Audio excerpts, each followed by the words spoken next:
그리고 인사가 좀 만사라고 합니다. 인선을 통해서 그 정부의 향방을 알아볼 수 있기 때문이죠. 첫 인사 단행됐습니다.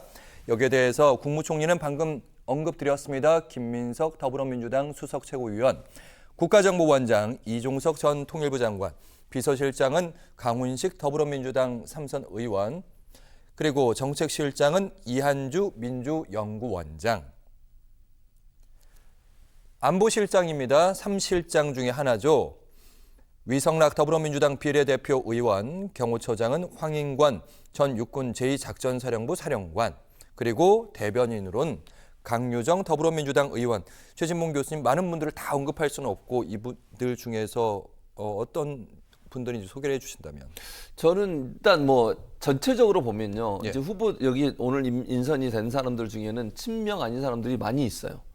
누구시? 뭐 예를 일단 들면 김민석 그렇죠. 최고위원은 김민석은 친명이죠. 친명이죠. 예. 그다음에 이종석.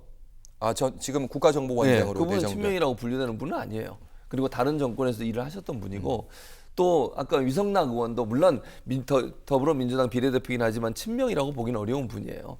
그리고 강훈식 의원도 사실은 이제 총선 이번 돼서 이게 친명으로 오셨다고 볼 수 있지만 마지막에 원래는 아니라고 다 알고 있습니다. 그래서 이런 부분들이 인선에 저는 어느 정도 적용됐다고 봐요. 실제로 이런 인선에 대해서 내부적으로 좀 강성 민주당 지지층은 왜 이렇지라는 의문점이 들 정도로 그런 부분도 있다고 저는 봅니다. 개인적으로. 내심 이재명 후보를 든든하게 지원해줬던 이런 분들을 써야 하는 거 아니야? 이런 명단들이 있었을 그런 텐데. 그런 부분들도 있었어요. 근데 그럼에도 불구하고 저렇게 한 이유도 저는 이재명 대통령이 그 좀 뭐 열린 마음으로, 그러니까 일을 할 수 있고 일을 잘하는 사람이 누구든 쓰겠다고 하는 기본적인 맥락과 다 있다고 생각을 해요.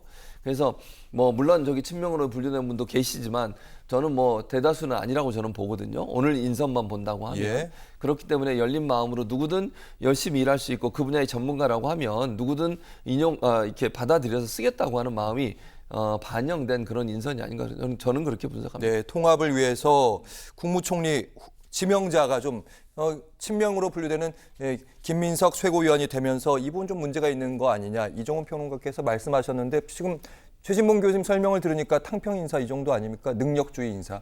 탕평 인사라고 보기는 어렵죠. 그러니까 예를 들어서 확실하게 탕평 인사를 하겠다라든가 아니면 뭐 준거국 내각 이런 구성을 좀 해서 국민 통합을 좀 노리겠다 이러면 대선 이번 하는 과정에서도 뭐 윤여준 전 장관을 비롯해서 보수 정권에서 역할하셨던 분들 지금 모셨잖아요. 왜 그런 거 못하죠? 예. 그리고 어떻게 보면 가장 지금 핵심 포스트부터 지금 이제 사람들을 지금 이제 지명을 하는 거예요. 그렇죠. 근데 그 자리에 굉장히 진보성이 강한 인물들로 지금 이제 채워 나가기 시작하면 그러면 그거를 나중에 뭐 한두 자리 별로 눈에도 띄지 않고 영향력도 없는 장관 자리 한두 자리 보수 인사 준다 그래서 이게 좀 탕평 인사야 이렇게 느낄까요? 그렇진 않다. 그러니까 이종훈 평론가님, 제가 반론까지는 아니고요. 최소한 친명 인사라고 할 만한 인사들이 많지는 않다.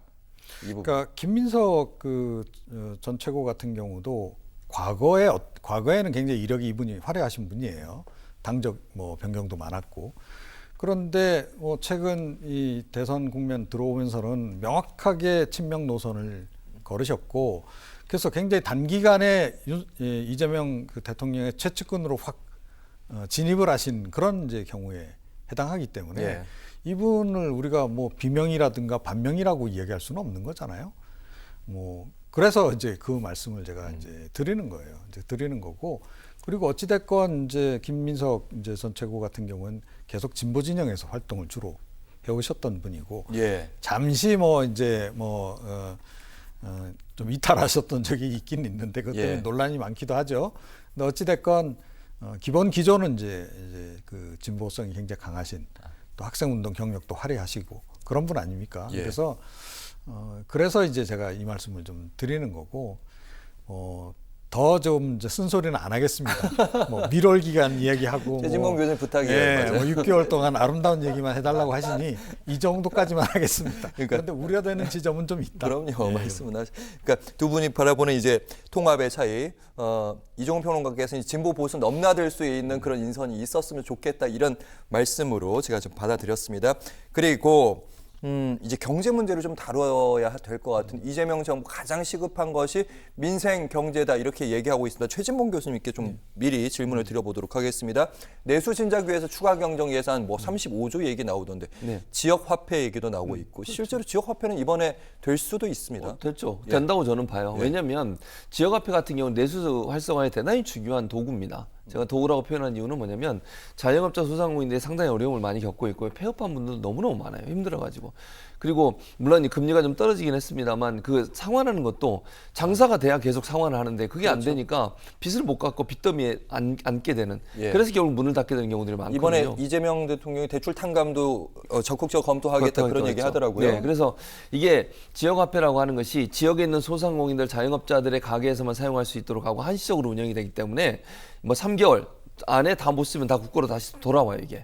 그러니까 그 안에만 써야 되고 현금이 아니라 쿠폰 형식으로 나가잖아요. 그렇기 때문에 뭐 이게 일부에서는 현금을 주면 이걸 안 쓰고 저축해 버리거나 갖고 있거나 이런 경우들이 많거든요. 그러니까 전국민 지원금에 한해서 지금 말씀하신 그렇죠, 지역 화폐. 그렇습니다. 예, 그 부분을 저는 할 거라고 생각해요. 그래서 두 가지가 저는 필요하다고 보는데 경제 성장에는 첫째는 기업들이 수출을 잘해서 수출을 많이 해서 돈을 많이 외화를 많이 벌어들이는 거 이거 기업 정책적 지원에서 지원을 해야 한다고 보고요. 그렇죠. 예. 세 가지네 하나를 빠뜨렸는데 두 번째가 바로 내수 진작 요거 두 번째 그러니까 지역 화폐나 이런 소비 쿠폰을 통해서 지역의 소상공인 자영업자들이 다시 일어설 수 있는 기회를 마련해주고 또 돈이 돌게 만들어 내수가 활성화될 수 있도록 만들어준 거. 세 번째가 바로 관세 협상이에요. 이건 외부적 요인이거든요. 경제에 미치는 외부적 요인도 대단히 중요합니다. 트럼프와의 관세 협상에 적극적으로 나설 거라고 생각을 하고요. 그래서 그런 세 가지의 포인트를 가지고 접근을 하게 되면 경제를 성장시킬 수 있는 방법이 될 수 있다고 생각하고 특히 이재명 후보가 이제 주식시장에 코스피 5천 포인트를 만들겠다고 얘기를 했어요. 그래서 주식시장을 좀 더 건전하게 만들고 투자할 수 있는 좋은 투자체 하나로 만들어주겠다고 했는데 그건 결국 유동성 자금이 많잖아요 우리나라에. 그러다 보니까 투자할 데가 없으니까 부동산 투자하는 거거든요. 그렇죠. 집값이 올라가고 그리고 이걸 주식이 안전한 곳이고 주식 투자를 통해서 뭐 큰 돈 벌겠다는 생각 안 한다고 하면 이익을 낼 수 있는 구조로 만들어주면 기업들은 그 투자 받아가지고 생산성 높이고 R&D 개발하고 그리고 또 새로운 산업 공장도 만들고 이러면서 또 기업은 나름대로 발전할 수 있어요.